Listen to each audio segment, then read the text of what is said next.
Hello, everybody. Andy here from Glass Half Dead, the #1 Kill Team channel on YouTube, unless, of course, you are with any other Kill Team channel on YouTube, in which case I've lied to you. So, the New Balance data slate. Oh, sorry, what's this video? Basically, the New Balance data slate is out there. It exists. I have not looked at it. I'm not going to be going over the leaks with you, but it exists. And I want to talk about why has it existed now suddenly, and why is it not released for everybody? And then I want to do a wish list before I look at it. So let's do that now, I suppose. So basically, this came to my attention on Reddit. As always, I'm a lurker, and we hear somebody posted, "Oh, hey, those going to Worlds have been given the next balanced data slate ready," and this guy seems very salty about it.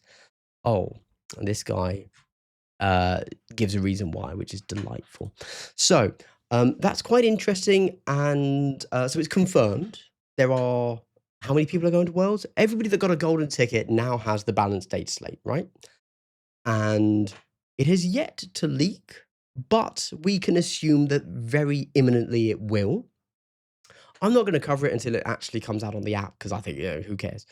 Um, but let's talk about why it was given to the people that go to Worlds first, and then also let's talk about why it hasn't been released to everybody now, because it's clearly ready. It's clearly ready for distribution, right? Let's talk about that. And then once I've had a quick rant about that, I'm going to talk about my wish list. So what I hope is on the data slate.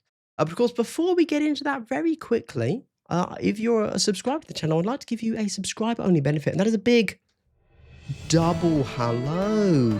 Wow, so wholesome truly. The wholesome knows no bounds of the world of Glass Half Dead. Hey, I have affiliate links. Check out Element Games, Whaling Games, or Red October Games if you're in the UK, or Wargame Portal if you're in the US.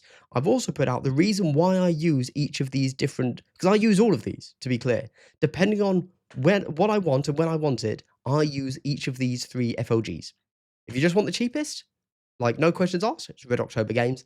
If you want it medium time, but medium discount, Wayland. If you want it ASAP, next day delivery, but not as much of a discount, Element Games. Affiliate links are all below, pin comment, top comment, cool stuff. I also always use my Crossfire all-in-one system and my GG Easy all-in-one system. Both great systems, depending on exactly what you want. I'm going to do more detailed, actual, just full reviews of the systems in individual videos coming soon. But I would quickly highlight, you see these little measuring sticks up here for the GG Easy? They are all I ever use to measure. Just buy those. Do yourself a favor. Don't mess around with tape measures or the GW widgets. Go out and buy just some measuring sticks. I literally don't use anything else. They're great. Okay. With that said, let's go back to this. So, how come the balanced data slate exists and is not yet in our hands, and why was it given to the world's players? So, let's start with corporate structure. Oh, fuck me. Okay, we're talking about corporate structure and resourcing within workplaces.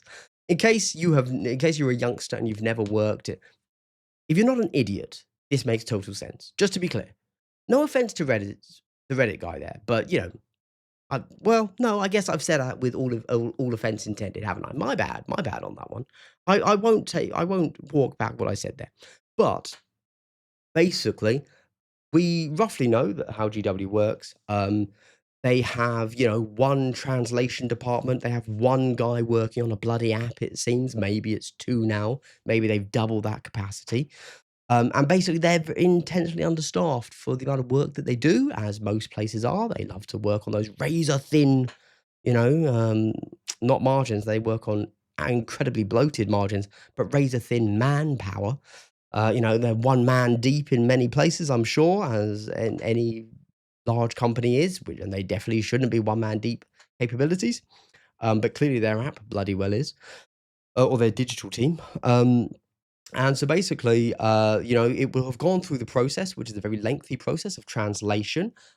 There is no doubt in my mind that they have the English rules ready to go months before anything else. But then it gets sent to the translators alongside everything else that gets sent to those translators. So it's not just Kill Team. Kill Team has its own resource is within GW, but then it just goes into the big queue of stuff that needs to be translated. So all the Spanish translations, first they're doing Age of Sigmar, then they're doing 40k, and then obviously they're doing the new Warhammer quest, and they're doing Blood Bowl, and they're doing everything, and they just get to the balanced data slate when it turns up in the queue, right?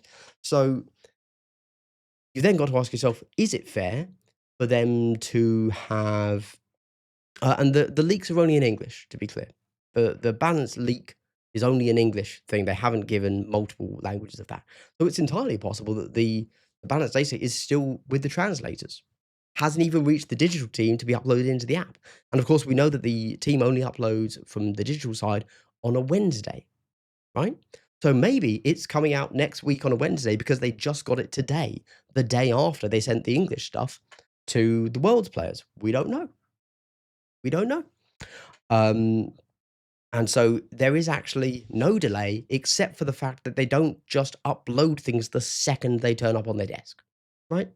So this doesn't surprise me at all. The fact that they have a PDF or digital copy ready to go, but it is not immediately in our hands. I don't think I need to explain this anymore. I think anybody with any degree of awareness of the world and businesses know, yeah, that makes sense. Of course, things are ready before you give them to the customer. Cool. But then we have the question of why are they given to Worlds players? So, Worlds players, basically, Worlds happens, is it the 5th of November? It's either just before or just after that. But so it's basically in like 2 weeks, 3 weeks. Let's say 3 weeks. And of course, a lot of these people are having to travel abroad. And if you're taking Worlds seriously, which you would assume they are playing with teams right now.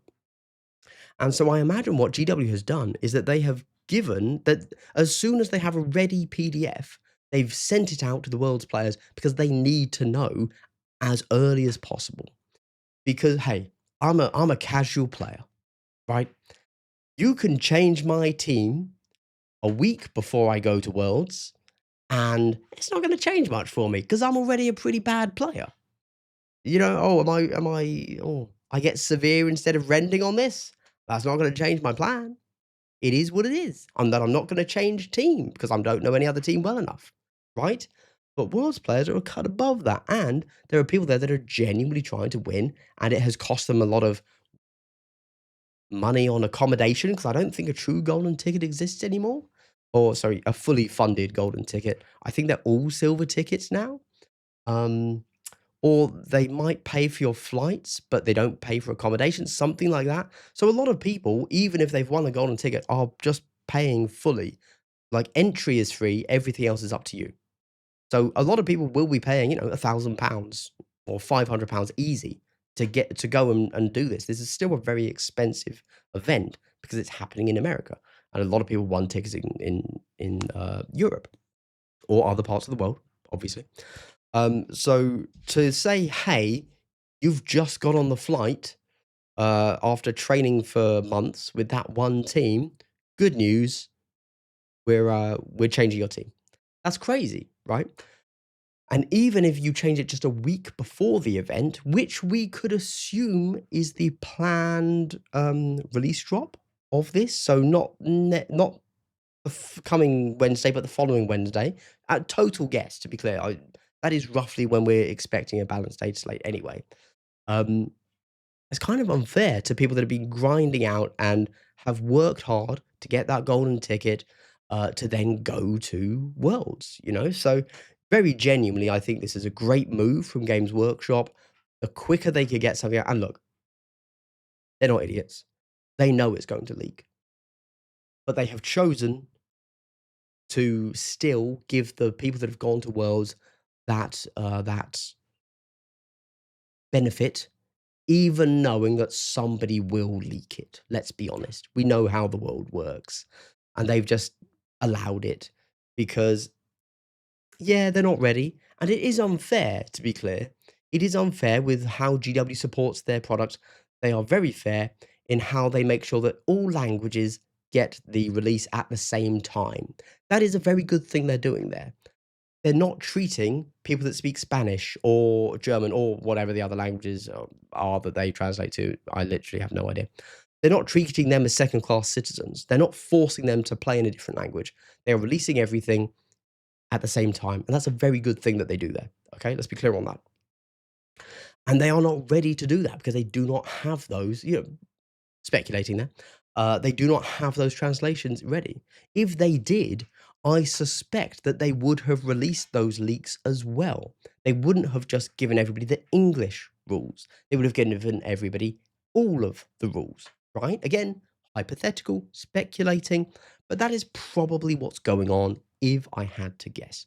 So I think this is a great move from GW, and I don't care that I have not seen the Dataslate leaks or whatever. Is it waiting in my inbox and I just haven't looked at it yet? Yes. But there you go. Moving on. So let's talk about my wish list. So again, I have not read the leaks because I don't care much. But before, also so I could make this video, to be clear. So I haven't looked at it, and I'm going to talk about the changes that I want to see in this upcoming data slate. So the reason I pulled up Battle Kit here, which you should all check out, of course, by the way, is because I forget what the teams are. Let's start with the most obvious one, but also the thing that's definitely not going to happen. Canoptech Circle. Everyone, all the competitive players have done their breakdown of the Canoptech Circle. And the Canoptech Circle are OP. OP broken team. And the reason we know that is because their pick rate is very high, which makes sense. Nothing wrong with that. It's a new team, and it's good. So that explains that, right? That's not a weird thing. But their win rate is also very high, and that's bad, which I know might sound strange. But if you look at, for example, Angels of Death, pick rate, very, very high, through the roof. Everybody loves Marines. They're in the starter box. Everybody picks Marines. Cool. So for a very long time, AOD have had a very high pick rate. But their win rate, rock bottom. Because everybody plays them, and a lot of people aren't very good at the game, including as they are learning the game because they are the starter team. Okay? So you would expect that the more people play a team, you want their win rate to be exactly 50%. To be clear, if you had 1 billion people playing a team, it should be 50% win rate. However, we obviously don't reach those numbers. So you would actually expect that as the more people pick a team, the lower the win rate goes. Okay? I know that might sound a little bit counterintuitive, but yes, that is how things are supposed to work, odd as that might sound. And so Canoptech Circle have a very high pick rate. Not weird, nothing wrong with that, all good. But also have a very, very high win rate. And that is the sign of an OP team, in case you're wondering. There you go. Okay, in simple terms, this isn't a stats video, but that's roughly how things work. Okay, cool. So we want to see Canoptech Circle nerfed. Not into the ground, but pretty hard. It is odd, I think, that everybody agrees that Hyrotech Circle are possibly the strongest team in the game. Beaten only now by Hyrotech Circle. Now, although that may be canon in the 40k lore universe, that Necrons are the strongest teams, it's possible that maybe some of the devs or the playtesters have a little bit of a blind spot to the Necrons on that one, which is a bit weird. So we definitely want to see the Canoptech Circle nerfed. However, they're not going to be because it's too early. Unless there was a genuine mistake on a data sheet, I don't think Canoptech Circle are going to get nerfed. And I think we have to wait 3 months for that. And that's how it's always been. Unless there was an emergency data slate balance patch, the most recent team before a balance patch doesn't get touched, which normally means we can assume that Canoptech and Deathwatch will not be touched. For Deathwatch, yeah, honestly, I want to see something done with the Aegis, but apart from that, I don't really have an issue with Deathwatch. They have good matchups, they have bad matchups. I think they're a really good team. I like the Deathwatch, to be clear. They've got a few points of friction, primarily in the Aegis. But aside from that, I think they're solid. I don't think they need a nerf. Yeah, good team. Cool. Right. I'm also going to talk about Blades of Cain. They are the other big faction that. Oh, Hyrotech Circle need a nerf as well, obviously, because they are the best team. Cool. Blades of Cain. They probably need a nerf, which is crazy to say. But basically, when the edition launched, they sucked. Everybody agreed Blades of Cain, they were F tier. Nobody liked them. And then, like, one or two people, instead of running a meme All Die Avengers list, ran real lists and learned how to play them and then spread that. And it was like, oh, they're like a really, really good team. But of course, they are glass cannons. And so they do have bad matchups. They do have matches they cannot win, to be clear, which is like Sanctifiers. So if you just kind of nerf them, it's a very strange thing. They need a nerf, despite the fact there are teams they cannot beat, which is an issue because of what they are. They're 8-wound models. They're going to die. Yeah. Really, really interesting team. I do like Blades of Cain as well. I've got to be honest. So something for the balanced team to figure out there. But they do need a bit of a touch, which is weird to say. But they're currently winning too many tournaments. Although, again, if you look at pick rate and win rate, they have a very low pick rate, but a high win rate, which means they're not overpowered, which might sound odd. If you're just looking at win rate, pick rate, and using that to determine overpoweredness. Cool. We probably need a nerf to... Oh, who was I thinking of? We need a buff to Hand of the Archon. My God. They are struggling, I feel. Although you can't buff them too much. That Seek, they're one of the few teams with genuine Seek. Hey, who else has full Seek? Panoptic Circle, obviously. Let's give them everything. Seek Light, Seek, Jesus. What were they smoking on that one, guys? Void Dancer Troop, nerf them into the ground. I don't want to see them on the table ever again. OP broken team. It's insane that they are untouched. What are they smoking? Cool. Crack Rock. Just to answer my own question there, Crack Rock. Wrecker Crew need a buff. Now, Wrecker Crew are actually the team I think I'm locking in to take to the team tournament. So I will be very, very interested in this. And if they get touched in this data slate, it might change whether or not I take them to the team tournament. If I don't take them, I'll take Deathwatch. And basically, Wrecker Crew kind of can't play on close quarters maps due to doors. Additionally, something for the new approved ops I really, really want to see clarified is, because this is a weird one, how does Martyrs interact with expendable operatives? Let me tell you what's going on there. Basically, an amazing play with Wrecker Crew that you could have done in LVO, because LVO ruled it, this works. You can have your squig blow himself up on an objective, and then if you control that objective, you can score 2 VP for that martyr. Awesome, because martyr tokens aren't due to blah blah blah, and that's a really, really strong play for them. You're almost guaranteed kind of 4 VP for martyr if you do that. Really nice. However, the problem there comes in the fact that what other expendable operatives are there? Macrosite Warriors from Canoptech Circle.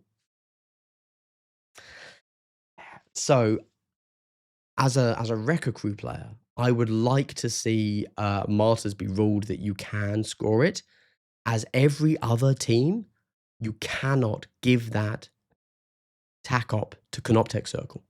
So you have to rule against it. I do hope that they've picked up on that and that they do that. So LVO ruled it, you can do that.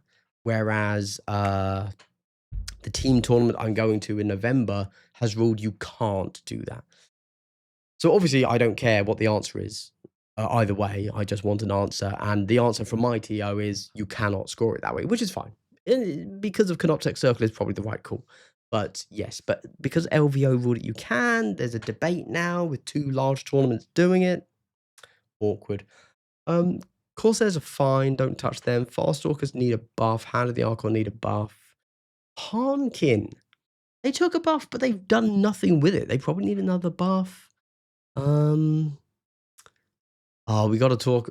AOD have fallen off of the face of a cliff.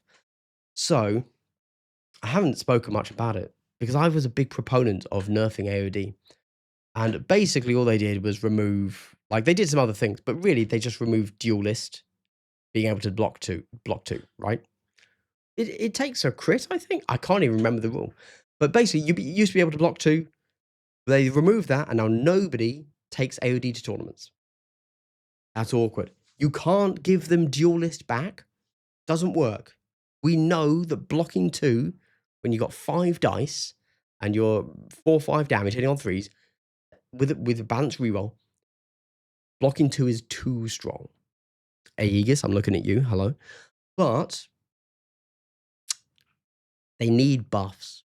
And I don't know. I've got no clue what. Got no clue what. Oh, sorry. I moved on from Wrecker Crew. Wrecker Crew need to be able to open doors in some way for free. There you go. Pass. Battleclade need a huge buff. I don't know why. Battleclade are a really odd team because out of the box with Raveners and Battleclade, I genuinely think that Battleclade was stronger than Raveners in that matchup. Battleclade should be winning against Raveners. But then into most other teams, they don't seem to have much play, which is an issue. And I haven't really looked at them when looking at the new approved ops, but they haven't seen a resurgence from what I've seen. So I think the Battleclade probably need a buff, which could be something that then makes me jump onto them because I'm excited for the new Mechanicus 2 computer game coming out. So that's a nice little synergy there. I'm obviously repelled by the Necron teams because they're too strong for me to play. I wouldn't want to do that to my opponents. But Battleclade getting a buff could be very interesting. They're a very interesting team. So only be playing Battleclade heroes. Let's talk about Rattlings. I want Rattlings to get a buff. So I've looked at and played a little bit of Rattlings in this new approved ops meta, and it's rough. I don't know what they need.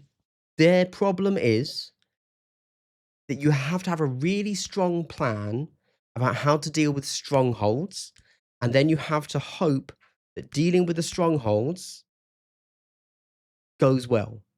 Yeah. If your opponent gets the stronghold and it's a stronghold on a particular map, you literally cannot beat them. The issue with Rattlings is, let me tell you this right now, you cannot shoot into a stronghold. You cannot get into a stronghold at all and still get your good shots. The way Rattlings work is you want to use your Scarpa rule to get into position to get a shot, and that shot should be half killing a Marine. Okay? Statistically. Good. Fine. So you do that twice, you've killed a Marine, you have enough models, you can make it work. Your big shot guy shoots into melee with an Ogryn to kill a dude. Cool. He should one-shot a Marine. Nice. Cool. You made it work. However, if the opponent isn't just going to let you do what you need to do, and your Scarpas don't get you shots because they are in a stronghold, you can't get into that stronghold.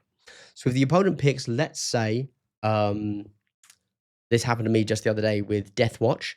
They pick Plant Banner or whatever it is now, banners, I don't know, Plant Banner probably.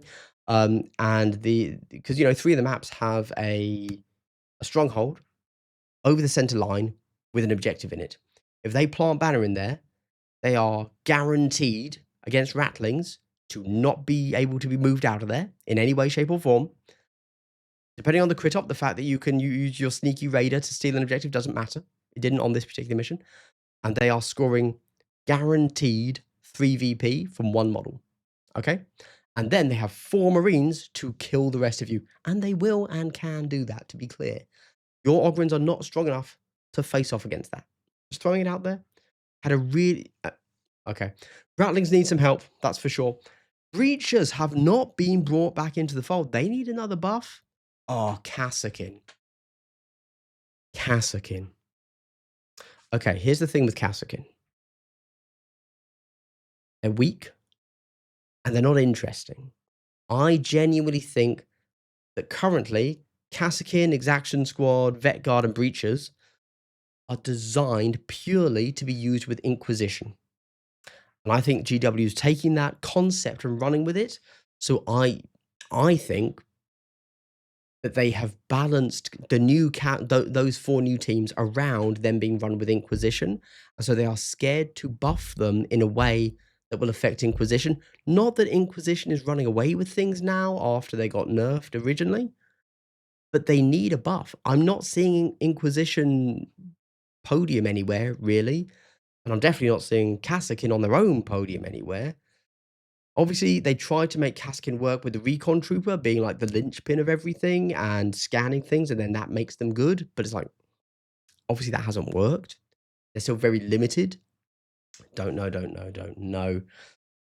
I would, I'd like to see buffed of both Vet Guard and Navy Breachers because at the moment in Inquisition, they are never taken because they are just definitively worse than Kaskin or Exaction. Exaction? Why have I said it? Yes, Exaction is the correct word. Sorry. Cool. That would be nice. We don't need to care about the teams that are leaving. Sanctifiers need a nerf, obviously, I guess. I don't know. Scouts need a buff, obviously. Aquilons, I think, need a nerf. Yeah, I'm not gonna lie. I think Aquilons are too strong. There you go. Blooded, I literally don't know how they play. Chaos Cult, I don't care. Felgor Ravagers. Felgor Ravagers are really weird. Because they're not winning anything. But Frenzy's still a really good rule. Although, in fairness, it's such a long rule with 18 bullet points that maybe people are just misplaying the Frenzy rule. That could be a thing. I don't know. Galapox, they're leaving. Who cares? Goremongers, I don't. They've taken a nerf. I don't really know about Goremongers anymore, actually. If I'm honest. Pass. Fuck it, nerf them. Leadery, they're leaving. Nemclaw are fine where they are. They've kind of lost their in Midnight Clad. Who cares about 8-inch obscuring? So maybe they need something to replace that, perhaps. I don't know. Interesting one. Plague Marines need a buff. Yeah, I don't know what, but they are not doing well, I feel. Warp Coven, they're leaving. Laser Cannon already talk about Brew Brothers. They seem to be in a good place at the moment because they took a nerf and that seems to have worked, I think. Yeah. Optic Circle need a nerf. Corsairs, they seem fine. Fast Stalkers probably need a buff. I don't know what though. Anti-Darko need a buff because they are not doing well in the elite meta. Huthkin Salvagers, I don't really know what they're up to. I think, yeah. Harkin need a buff. Pyrotech, yeah. Commandos leaving. Mandrakes, I think Mandrakes are in a good place. Selfishly, I would say they need a buff because I like them, but they probably don't. They have some very good matchups and some very bad matchups, I would say. So I think Mandrakes, therefore, are pretty well situated for where they should be. Pathfinders are leaving. Raveners, oh man. Do Raveners need a buff or a nerf? You know, again, that's a bit of a toughie. I think that Raveners have had a pretty big buff with the new approved ops. They've always been a strong team, just on the data sheet, obviously 20 wounds, right? Healing D3. And the tunnel is interesting, but not very good always, depending on the deployment, obviously. But gosh, I don't know. That's a real toughie, actually, for me. I, I don't like to always bring things down. I will talk about this more fully in another video of like, this team is good into this team. And therefore, it's very easy to make people think that I'm saying the game is purely if you play X team with Y team, you always win. That's not what I mean. Obviously, player skill always comes into it. Whenever I'm saying that, I am genuinely meaning that if player skill is 50 is exactly equal. If you're mirror matching yourself, if it's solo play, you're playing both teams, then X team should beat Y team. 100%. Yes, that is a factor. But dice play more of a role than player skill, and player skill then obviously will make these things kind of even themselves out. So it's very easy for everybody to say, and everybody does say, that Goremongers don't have a great match into elites. But, one of the Goremongers players came in the top 10 at LVO. So clearly, player skill played a factor there. And probably dice, let's not lie. But that is a thing, you know? So when I say this team doesn't play well into that type of team, it doesn't mean that team can't win it. However, with that said, the reason I'm saying this for Raveners is because in my Wrecker Crew mind, I'm like, if I want to play into Raveners, I think I have to go really heavy shooting. And that's really weird because I don't think the melee with Wrecker Crew is enough to beat Raveners, even though the melee with Wrecker Crew is enough to beat Deathwatch, which is obviously quite strange, you know? So you need to do chip damage into Raveners when you're the Wrecker Crew. Yeah.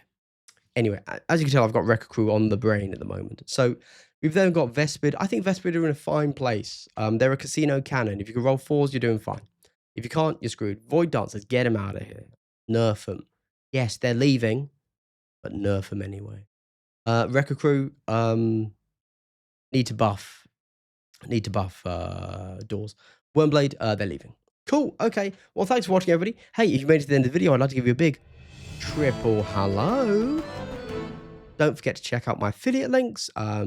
It's a really good way to support me whilst costing you nothing extra. I'm obviously not asking you to go out and buy Warhammer for no reason.